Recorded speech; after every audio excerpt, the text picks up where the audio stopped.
सवाल तो आ ही रहे हैं, लेकिन जरा इन सब के बीच में बाजार पर भी एक निगाह डाल लेते हैं। इस वक्त देखिए 23,300 के पास निफ्टी और बैंक निफ्टी इस वक्त बेहतर संकेत देता हुआ 52,720 के आसपास कारोबार करता हुआ। अगर हम बात करें सेंसेक्स की तो यहाँ पर प्रेशर है 76,650 के पास सेंसेक्स नजर आता हुआ। एडवांस डिक्लाइन रेशियो अगर हम आपके सामने रखें तो यहाँ पर 1748 शेयर हैं और हरे निशान में, और 806 शेयर हैं लाल निशान में कारोबार करते हुए। हमारे साथ जियोजीत फाइनेंशियल सर्विसेज से गौरांग शाह सर जुड़ चुके हैं। गौरांग सर, बहुत बहुत स्वागत आपका।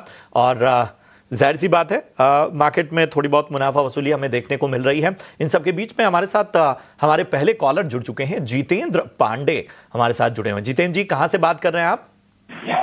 मैं कल्याण से बात कर रहा हूं। जी जितेंद्र, बताएं आपका क्या सवाल है, किस स्टॉक पे है? मेरा सवाल है एनएमडीसी, कैनरा बैंक और एलआईसी पे। ठीक है, लेवल्स बताइए। लेवल्स मेरा एनएमडीसी है 63 का खरीदी 50,000 स्टॉक। 63 ना एनएमडीसी? हाँ, 63 पे लिया, 50,000 क्वांटिटी है। ठीक है। एलआईसी है 575, 825 का एवरेज है। और कैनरा बैंक है 112 का 15,000 स्टॉक। ठीक है, 112 आपने कैनरा बैंक लिया हुआ है। ठीक है। एनएमडीसी एक बार फिर से बता देता हूँ सर। मैं एनएमडीसी इसका आपका रेगुलर कस्टमर और गौरांग साहब को मेरा नमस्कार बोलिएगा। क्या बात है, क्या बात है। गौरांग सर आपको सुन रहे हैं, बहुत बहुत शुक्रिया। आप इस तरह से ईटी नाउ स्वदेश और हमारे शो को सपोर्ट करते हैं। एनएमडीसी 63 रुपए पे और एलआईसी इन्होंने 825 के भाव पे लिया है और कैनरा बैंक 112। जितेंद्र जी सही है? हाँ सही है, करेक्ट। ठीक है। गौरांग एक नजरिया बता देंगे कितना समय देना चाहते हैं इन स्टॉक्स? लॉन्ग टर्म है, लॉन्ग टर्म है। चलिए गौरांग सर, लंबी अवधि का नजरिया एनएमडीसी, कैनरा बैंक और एलआईसी 825, एनएमडीसी 63 रुपए, 112 रुपए पे कैनरा बैंक लिया हुआ है। बताइए, आपके प्रशंसक हैं, आपको लगातार सुनते और आपकी सलाह पर अमल करते हैं, बताएं क्या राय बनेगी? तो प्रथम तो सभी को प्रणाम हमारे तरफ से और शुभ प्रभात, और प्रशंसा करने के लिए इनका अनेक अनेक धन्यवाद हमारा। तो सबसे पहले तो हमारे प्रशंसक हैं और हमें सुनते हैं, हमारी राय सुनते हैं हमारे चैनल ईटी नाउ स्वदेश पर। तो आपने ये भी सुना होगा हमारी तरफ से कि कभी भी एक ही क्षेत्र के ऊपर जरूरत से ज्यादा निवेश नहीं करना चाहिए, क्योंकि आपका जो जोखिम है वो बढ़ जाता है। फिर भी अगर आपके पास जोखिम झेलने की क्षमता है तो अनिवार्य है, लेकिन आपके पोर्टफोलियो में ज्यादा वेटेज जो है वो किसी एक क्षेत्र या किसी एक कंपनी पर नहीं होना चाहिए। इनके 3 कंपनी के ऊपर प्रश्न है, कैनरा बैंक, एलआईसी और एनएमडीसी।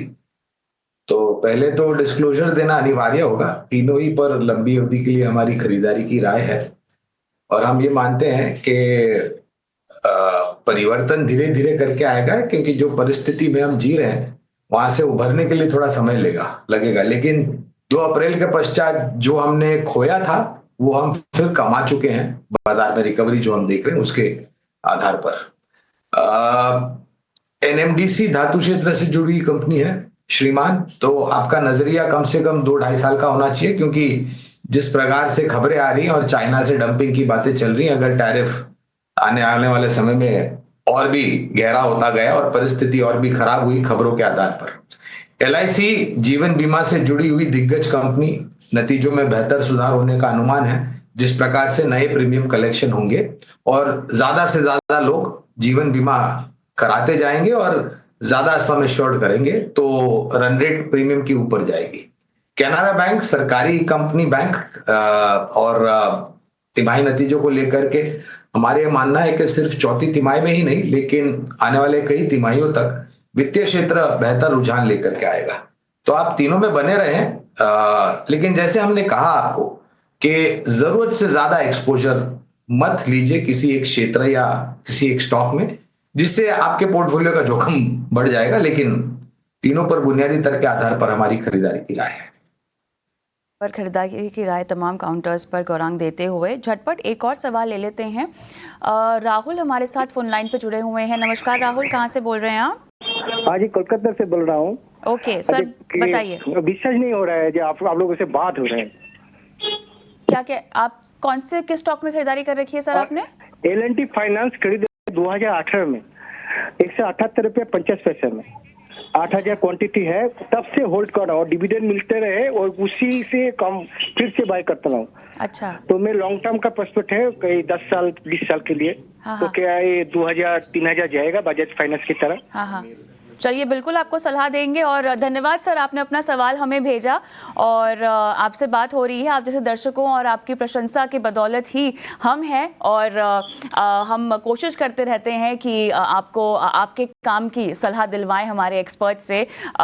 तो राहुल साहब बहुत बहुत धन्यवाद सवाल भेजने के लिए। गौरांग, L&T फाइनेंस लिया हुआ है 178.5, 2018 से होल्ड कर रहे हैं, कह रहे हैं। आपको भी प्रणाम कविता हमारे तरफ से और शुभ प्रभात। तो एक दिग्गज ग्रुप के तरफ से ये कंपनी है L&T फाइनेंस लिमिटेड। कुछ समय पहले कविता इन्होंने जो अनिवार्य कारोबार था उसको रखा है, जो अनिवार्य नहीं था उस कारोबार को अलग कर दिया, जिससे बैलेंस शीट अब बहुत ही साफ सुथरी हो गई है। और अभी अभी जब हम कैनरा बैंक के ऊपर प्रश्न का उत्तर दे रहे थे तो हमने ये कहा कि वित्तीय क्षेत्र हमारा अनुमान है कि अच्छा कामकाज करेगा। तो वित्तीय क्षेत्र में केवल सिर्फ सरकारी बैंक या निजी क्षेत्र के बैंक नहीं आता है। हमारी गिनती में सरकारी बैंक, निजी क्षेत्र की बैंक और मजबूत NBFCs। डिस्क्लोजर देना अनिवार्य होगा। हमारी खरीदारी की राय है L&T फाइनेंस लिमिटेड पर।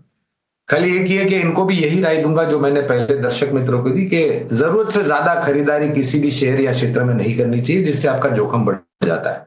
लेकिन कंपनी सक्षम और मजबूत है और वित्तीय क्षेत्र में लग रहा है कि आंकड़ों के आधार पर बेहतर रुझान लेकर के आएगा। ठीक है, इनका निवेश थोड़ा बहुत ऊपरी स्तर पर है और क्वांटिटी भी 8,000 के ऊपर की है, लेकिन अगर लंबी अवधि की समय सीमा है तो बने रहे। यहाँ पर लंबा रुकना चाहते हैं तो आपको बने रहने की सलाह फिलहाल दी जा रही है। और इसी के साथ योर स्टॉक की हमारी इस पेशकश को हम यहीं समाप्त कर रहे हैं। गौरांग, आपसे गुजारिश है कि आप हमारे साथ बने रहें और दर्शकों को बता दें कि एक ब्रेक हम लेंगे। ब्रेक के उस पार हमारा कार्यक्रम शेयर बाजार सबका अधिकार शुरू होगा, जहां पर एक बार फिर से आपके सवालों के जवाब दिए जाएंगे और शेयर बाजार के कामकाज को आपको आसान भाषा में समझाएंगे इस छोटे से ब्रेक के बाद।